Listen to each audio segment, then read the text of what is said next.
Little boy knew he was dying. Begged his father, please don't let me die. I want to see mom again.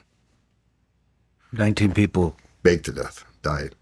baked? These smugglers would just hang panties up in a tree as a trophy. 9 years old? This little girl's world was destroyed. She's never going to be the same. What a horrible, horrible death this child went through. Joe Biden's the first president in the history of this nation who came into office and unsecured a border on purpose. And right away,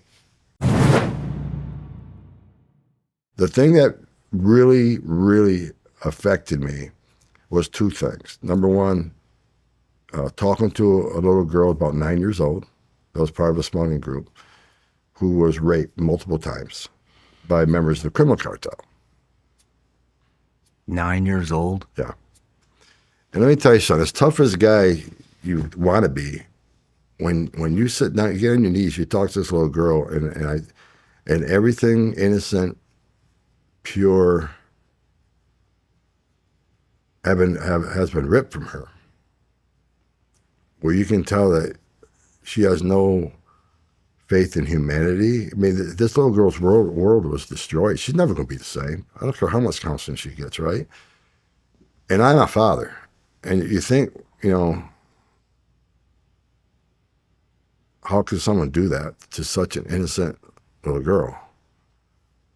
And it really changes who you are. I mean, it's just like, I can't believe there's a human being out there that would do that to a little girl. The members of cartels are animals. They don't care about these people. These people are a commodity.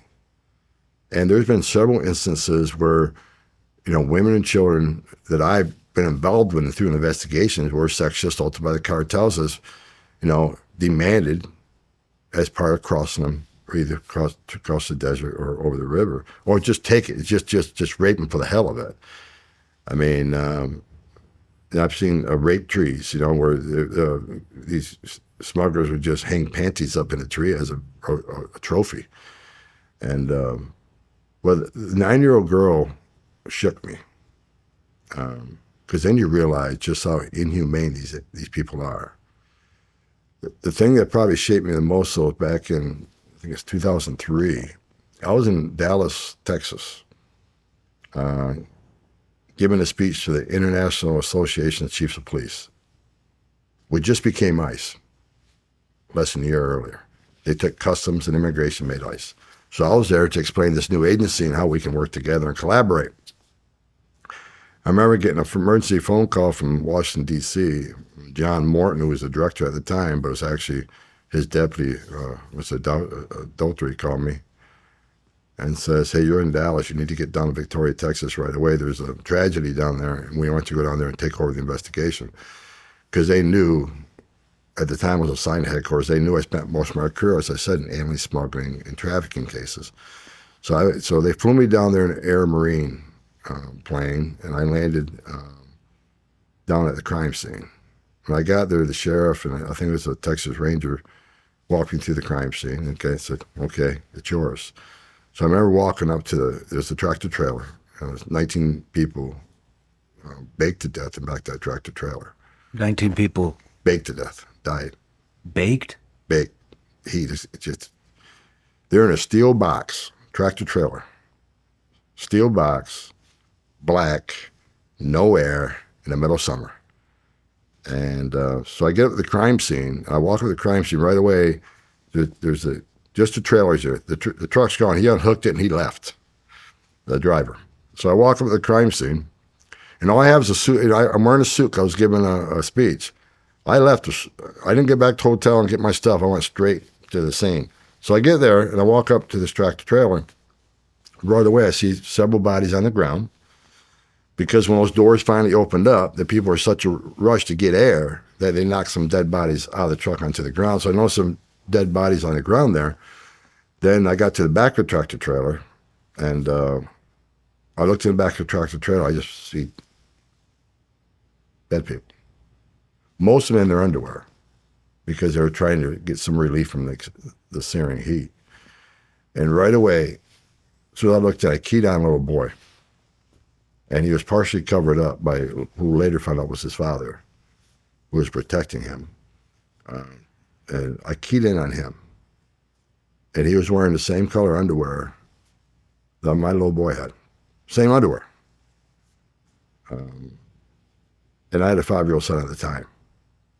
So right away I keyed in on him.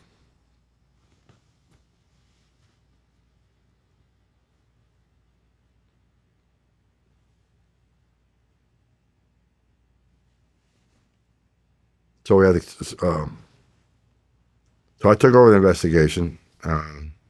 U.S. Attorney Houston flew in, and a helicopter came to the crime scene. But when I was processing the crime scene, we had a guy taking pictures. And I was telling him to take all these pictures, what I needed. But I told him that we would do the boy last. And mainly because I couldn't handle it at the time. So we processed the crime scene, and I testified to this. And I got angry one testimony where someone claimed I didn't care about dying children. He should have worn my shoes. I've seen a lot of dying children, dead children in my career. So when we got to the child, I knelt down beside him. I put my hand on him, and I said a prayer. Because I knew, based on the years I've done alien smuggling investigations, what a horrible, horrible death this child went through. He baked to death. And after crime scene photos, of course, the investigation, where I'm there on the ground, they had to fly clothes in. Again, I came up with clothes on my back. But through the investigation, we found out the little boy was the first one to die. And the witnesses there that survived said that little boy begged his father not to let him die. The little boy knew he was dying. Begged his father, please don't let me die. I want to see mom again. I want to see my mommy. And when you hear the testimony from the surviving witnesses, it just tore you up. How this child, no 5-year-old should have to beg for his life.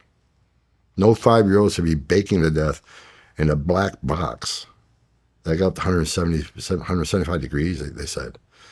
And he was the first one to die, and his father died on top of him, because some of the witnesses were saying that some of the members of the group back there talked about tearing the boy apart and putting him out through there's brake lights. They busted out, tried to get some air. And there's some talk about maybe we put parts of the boy out there to draw attention to our problem. That never got fully vetted because some witnesses said it didn't happen. But his father did die on top of his child, and it just hovering him. And you think about it, I just don't think about rip this boy apart. That was body part testimony from a couple of them people. Now a couple people said that wasn't true, but there's a reason. The father was over the top of him like this. We asked why. Anyway, Jal was the first one to die. Then so many people were starting to die, and there's so many people in back of the tractor trailer. They're dying standing up and trying to find a place to fall. And like I said, when we got the crime scene, most of them in their underwear trying to get some relief from the heat.